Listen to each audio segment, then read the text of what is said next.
Function lovers, welcome back to my channel. I hope आप सब बहुत अच्छे होंगे। चलिए कहानी स्टार्ट करते हैं।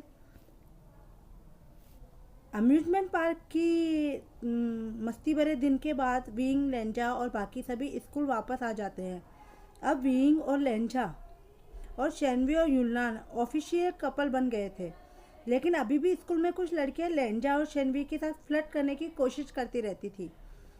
लेंजा, प्लीज़ डेट पर चलते हैं ना।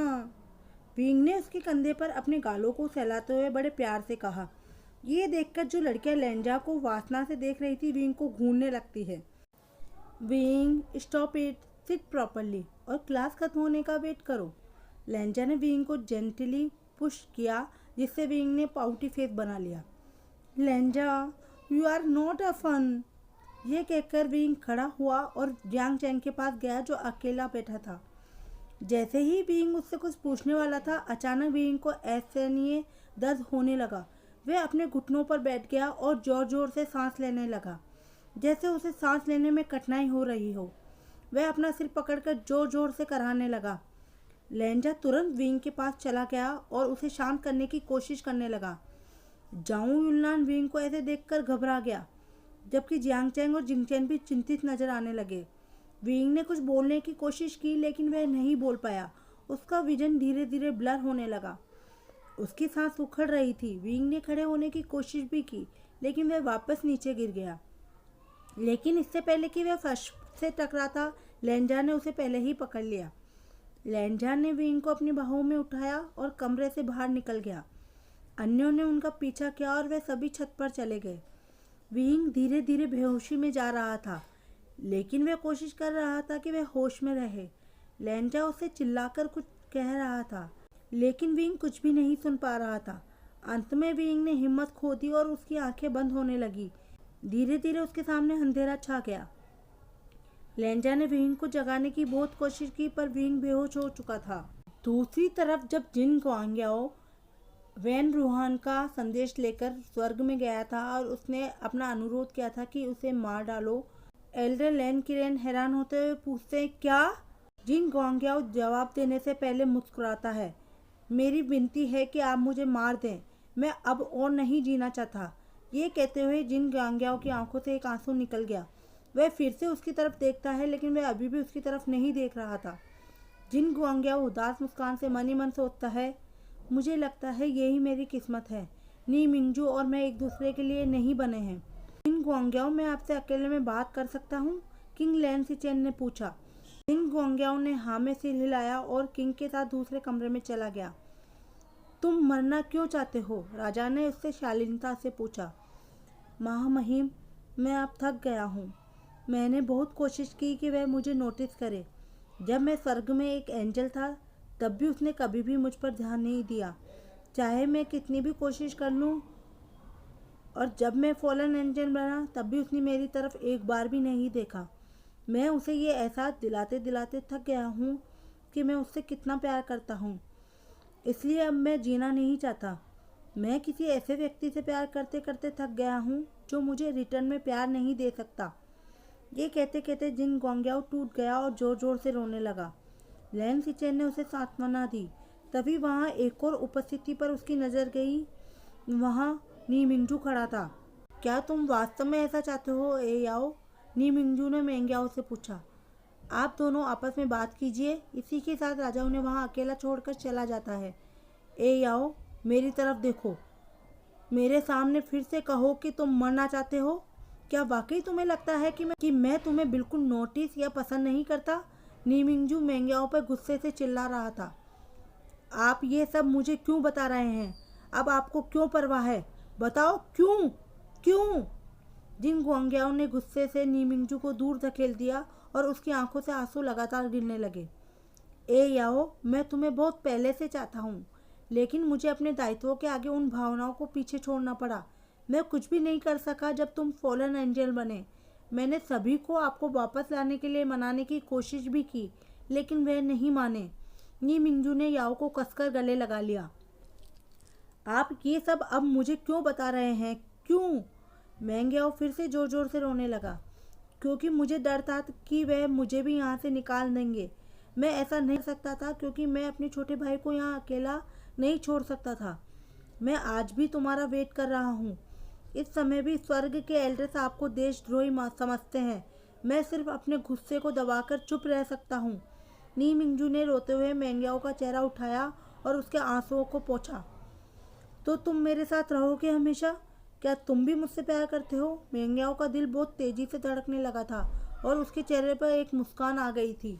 हाँ एयाओ, मैं भी तुमसे प्यार करता हूँ और मैं तुम्हारी रक्षा के लिए राजा के खिलाफ भी जाऊँगा। ये कहते हुए नी मिंगजू ने मेंग्याओ के होठों पर एक चुंबन दे दिया। चुंबन बहुत कोमल और जोश से भरा हुआ था।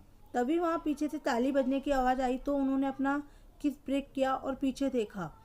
दरवाजे पर नी मिंगजू का छोटा भाई नी हुएसांग, एल्डर्स और किंग लैंसीचेन खड़े थे। अब जबकि ये सब तय हो गया है तो आपका यहाँ वापस स्वागत है जिंग गोंग्याओ। आपको इस बात के लिए दंडित नहीं किया जाएगा। भले ही आपने कुछ समय के लिए नरक के पक्ष में काम किया हो, पर आपने कभी भी हमारे साथ कुछ बुरा नहीं किया और वास्तव में आप हमें समय समय पर चेतावनी और संकेत भी भेजते रहे हैं।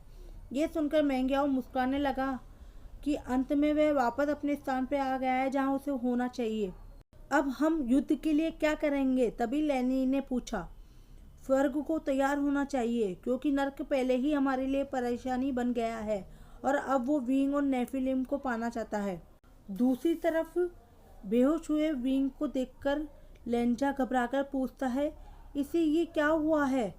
वह अपने आप को बहुत लाचार और बेबस महसूस कर रहा था। विंग इतने दर्द में था और वह केवल उसे देख सकता था, कुछ कर नहीं पा रहा था। लैन वांगजी, चिंता मत करो। विंग सफरिंग दिस बिकॉज उसकी आत्मा उसके शरीर से धीरे धीरे अलग हो रही है, जिंगचेन ने शांति से कहा। क्या? लेकिन क्यों? शेनवी ने पूछा। वह जाओ युनलान को शांत करने की कोशिश कर रहा था जो विंग को देखकर अभी भी पैनिक हो रहा था। उसकी अभी स्वर्ग में जरूरत है, इसलिए उसकी आत्मा को उससे बाहर निकाला गया है। मुझे विश्वास है वह अभी आपके भाई किंग लैंसीचेन और बाकी एल्डर्स से बात कर रहा होगा, जिंगचेन ने विंग के शरीर पर मैजिक करते हुए कहा। इसके बाद वे सभी युनलान के घर वापस टेलीपोर्ट हो गए। लेंजा विंग के कमरे में गया और उसे धीरे से उसके बिस्तर पर लिटा दिया। लेंजा ने विंग के गालों को कोमलता से सहलाया और उसके माथे को प्यार से चूमा। वांगजी, कुछ गड़बड़ है, शेनवी ने चिंता भरे स्वर में कहा। क्या गलत है? लेंजा ने पूछा। नर्क ने अब स्वर्ग के खिलाफ युद्ध की घोषणा कर दी है और स्वर्ग के राजा इसके लिए सहमत हो गए हैं।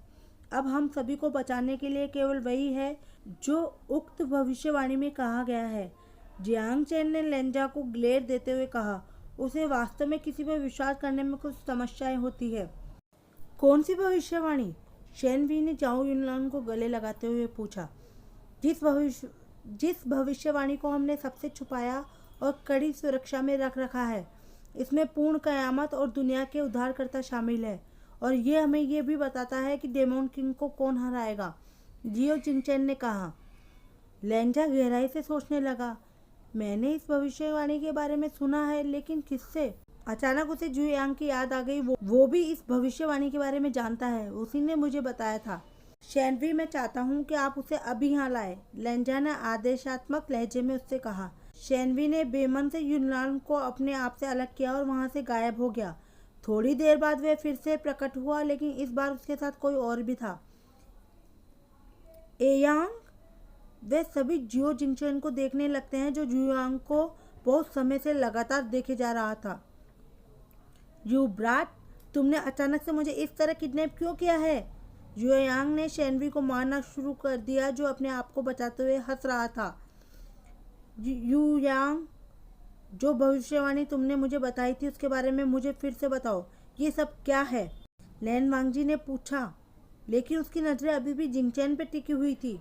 तो तुम सब बेवकूफ़ मुझे यहाँ इसलिए लेकर आए हो ताकि तुम उस प्राचीन भविष्यवाणी के बारे में जान सको। तुम लोग क्या चाहते हो कि मैं तुम्हारे ये कीमती पंख तोड़ दूँ? मैं एक रिचुअल परफॉर्म करने के बीच में था। जुयांग ने उन सब पर गुस्से से चिल्लाते हुए कहा। काम डाउन, ऐसा तो नहीं है ना कि ये दुनिया का अंत है?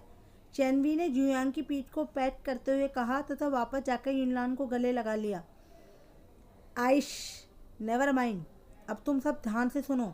भविष्यवाणी दो अलग अलग प्राणियों के बारे में है, एक अच्छा और एक बुरा। दो अलग आत्माएं आपस में जिंदगी के लिए बंधे हुए हैं,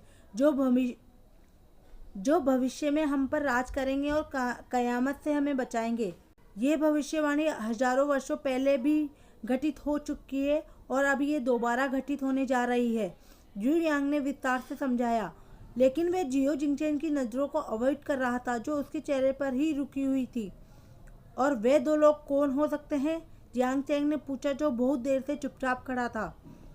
जब समय आएगा तब हमें खुद पता चल जाएगा कि वे दो लोग कौन हैं जिनके बारे में भविष्यवाणी की गई है। जिंगचैन ने वही शब्द कहे जो शायद जुयांग बोलने वाला था, लेकिन जुयांग अभी भी जिंगचैन को अवॉइड कर रहा था। तभी वह लेंजा को देखते हुए उसके बगल में जाकर खड़ा हो जाता है। तुम्हें और मुझे अब बात करने की ज़रूरत है, ये कहते हुए जुयांग ने लेंजा की बाह को पकड़ लिया और वह दोनों वहाँ से टेलीपोर्ट हो गए। आज के लिए इतना ही दोस्तों। अगर वीडियो पसंद आया तो लाइक कीजिए, शेयर कीजिए, मेरे चैनल को सब्सक्राइब करना ना भूलें। Love you all, सारंगे।